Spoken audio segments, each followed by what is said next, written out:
நான் இன்னைக்கு கூட ஒரு வீடியோல சவால் விட்டேன். நான் நேரடியா திமுக சேர்றேன், எங்க ஐயா KN தலைமையிலே சேர்றேன், இல்ல பொன்முடி தலைமையிலே சேர்றேன். எங்க அண்ணன் சீமான் மாதிரிலாம் பேச வேண்டாம். உங்க ஐயா ஸ்டாலின் திருக்குறளுக்கு உங்க அப்பா தானே உரை எழுந்தாரு, திருவள்ளுவருக்கு அவர் தானே செலவச்சாரு, குறள் ஓவியம் படைச்சது நீங்க தானே, வள்ளுவர் கோட்டம் கட்டியது நீங்க தானே, நீங்க தானே. ஒரு 5 திருக்குறளை துண்டுச்சிட்டு இல்லாமல் உங்கள் தலைவர் ஸ்டாலின் பேசிவிட்டால் எங்க அண்ணனுடைய ஒப்புதலை பெற்றுட்டு நான் உங்க கட்சிக்கு வர்றேன். நீ சேர்க்க மாட்டேன், அது வேற விஷயம்.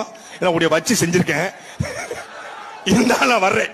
வாங்கல வண்டியில் ஏறி வர்றேன். அகர முதல்ல எழுத்தெல்லாம் சொல்லணும். ஆகாத வகல அகர முதல்ல எழுத்தெல்லாம் ஆது, அதெல்லாம் சொல்லப்படாது. ஆக வரப்படாது. எப்பொருள் யார் யார் வாய் வைப்பினும் அப்பொருள் மெய்ப்பொருள் காண்பதறிவு, திணைத்துள் நன்றி சினிமா பனை துணியாக்குள்ள பயன்பெறுவர் என்று தெளிவா சொல்லணும். முயற்சி திருமணியாக்கும் முயற்சின்மை இன்மை புகுத்திவிடும் சொல்லணும். தெய்வத்தால் ஆகாதினும் முயற்சி மெய்வருத்த கூலி தரும் என்று தெளிவா சொல்லணும். சும்மா தெய்வத்தால் அந்த வகையிலே ஆக வகையிலே அதெல்லாம் பேசக்கூடாது. சொல்லு. ஒரு திருக்குறளையே படிக்க தெரியாத தலைவன் தன் நாட்டை கொடுத்துட்டு, நாட்டுல கல்வி இல்ல, வேலை வாய்ப்பு இல்ல, சம்பளம் இல்ல, தண்ணி இல்ல, ஆறு இல்ல, மழை இல்ல, மண்ணாங்கட்டி இல்ல, மயிர்லாம் மயிர்லயா இருக்கும், மயிர்லயா இருக்கும்.